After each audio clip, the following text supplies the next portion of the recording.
Very nice thing. మీకు నా మాటలోనే అర్థమైపోయి ఉంటుంది. ఆయనకి నేను స్పెషల్ వెల్కమ్ ఇస్తూ ఉన్నాను ఇందాక నుంచి. థ్యాంక్ యూ సో మచ్ నాన్నగారు. If you want to add anything about the film and overall experience. నేను మీడియాని కలుసుకున్నంత ఫ్రీక్వెంట్గా నాకు తెలిసి ఇంకెవరు కలవరేమో with all the projects happening and with the production రీసెంట్గానే కూడా కలిసాను కాబట్టి నేను కొత్తగా ఐ విల్ సేవ్ ఇట్. నాకు ఇంకొక 2 రోజుల్లో ఐ థింక్ రోజుకొకసారి మిమ్మల్ని కలుస్తూనే ఉంటాను ఏదో ఒక రకంగా. So I will save it for then. But ఈరోజు అంతా మీరంతా చాలా ఆకలిగా కనిపిస్తున్నారు, చాలా క్వశ్చన్స్ ఉన్నట్టున్నాయి. So we will jump into the Q&A. Absolutely yes. ఆకలి అంటున్నారు, పక్కనేమో రెడీగా పెట్టుకున్నారు. అది మీకోసం కదా సార్, నా కోసం, నేను కొంచెం కంఫర్టబుల్గా ఫీల్ అవడం కోసం. భయపెడుతున్నారేమో అని. లేదు సార్, మిమ్మల్ని భయపెడతా సార్, మీతో చాలా పనులు ఉంటాయి మాకు. సరే, అంటే మీరు ఇప్పుడే చెప్పారు పూర్వం నోస్టాల్జియా కొంచెం ముందుగా రిలీజ్ చేసేవాళ్ళు, 15 రోజులు బట్ దాన్ని మాట్లాడుకునేవాళ్ళు అని చెప్పేసి. బట్ దీని వెనకాల ఈ డిఫరెంట్ మూవీ అంటే డిఫరెంట్ అంటే ఇన్ ద సెన్స్ మీరు చేసే మూవీల్లో డిఫరెంట్ మూవీకి జనాల్ని ప్రిపేర్ చేయడం కోసం అని కూడా అనుకోవచ్చా? అర్థం కాలేదు సార్. ఈ ట్రైలర్ ఇంత ముందుగా వదలడం కానీ సెన్సార్ ఇంత ముందుగా ఇదంతా కూడా జనాల్ని ఈ సినిమా పట్ల ప్రిపేర్ చేయడానికి కూడా అనుకోవచ్చా? No, actually the most prepare చేయడానికి ఏం కాదు సార్. ఎందుకంటే actually the most violent shot of the teaser and trailer రెండు కలిపి చూసుకుంటే టీజర్లో పడిపోయింది మోస్ట్ వైలెంట్ షాట్. సో అదే ప్రిపేర్ చేసేసింది. It is just that excitement పెంచడానికి. అంటే ఇప్పుడు చాలామంది ఏమవుతుందంటే ఇప్పుడు రీసెంట్గా వైలెన్స్ ఎక్కువ ఉన్నప్పుడు ఆటోమేటిక్గా violence for the sake of violence అని డౌట్లు వస్తున్నాయి. ముందు ఆ డౌట్ క్లారిఫై చేసేయాలి. ట్రైలర్లో ఫస్ట్ షాట్ అందుకో వేసినట్టున్నారు.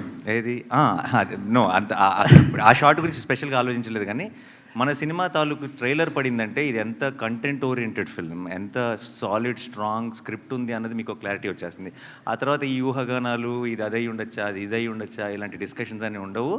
అండ్ జనరల్గా ఎక్సైట్మెంట్ పెరుగుతుంది. అండ్ ఇన్ని రోజుల ముందు చేయడం వల్ల ఏంటంటే డెఫినెట్గా ఆ టాపిక్ రోజు రోజుకి మల్టిప్లై అవుతుంది. కాబట్టి it add to the films buzz అని అనిపించింది. అండ్ మాకున్న స్ట్రాంగ్ కంటెంట్ మీద నమ్మకం and everything is very just content అంటే చాలా థియేట్రికల్ కంటెంట్ అది. అంటే ఇట్స్ జస్ట్ నాట్ చాలా ఇంట్రెస్టింగ్గా చాలా బ్యూటిఫుల్గా రాశారనో రైటింగ్ అనో ఇంకోటనో కాదు. అన్ని డిపార్ట్మెంట్లు కలిసి ఒక గ్రేట్ థియేట్రికల్ ఎక్స్పీరియన్స్ ఇవ్వడం కోసం తీసిన సినిమా. సో మీకు ఆ ఐడియా వచ్చేసిందంటే ఆ ఎక్సైట్మెంట్ ఆల్రెడీ స్టార్ట్ అయిపోతుందని ట్రైలర్. 9 నెలల పాప మీద కత్తి పెట్టినప్పుడే దాని తర్వాత మీరు ఎంత వైలెన్స్ చేసినా జస్టిఫైడ్ అంటారు జనాలు. చాలా నరకాలరా, చంపాలరా అనే ఇది ఉంటుంది. మీరు అలాంటిది ఏదైనా మీ కళ్ళ ముందు విజువల్ జరిగితే మీరే నరికేస్తారు నాకు తెలిసి మూర్తి గారు. So I think it is all it is an emotion. మనకు వైలెన్స్ అన్నది ఎమోషన్ స్ట్రాంగ్ ఉన్నప్పుడు వైలెన్స్ చాలా చాలా బాగా పండుతుంది అనడానికి మన గ్రేటెస్ట్ ఎగ్జాంపుల్ రాజమౌళి గారు ఉన్నారు.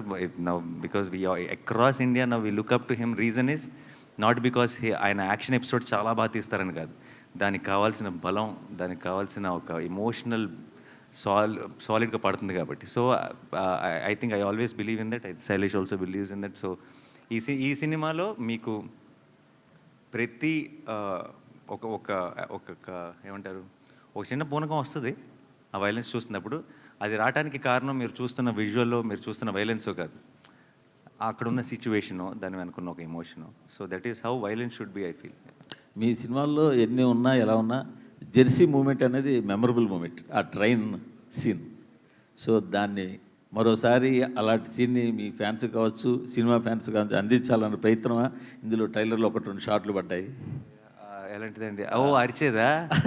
మీరు భలే కనెక్ట్ అయ్యారు సార్. అసలు మాకు అసలు థాట్ కూడా రాలేదు ఇప్పుడు దాకా. బట్ నో, కాదు సార్, అది వేరే ప్రపంచం, ఇది వేరే ప్రపంచం. Last question.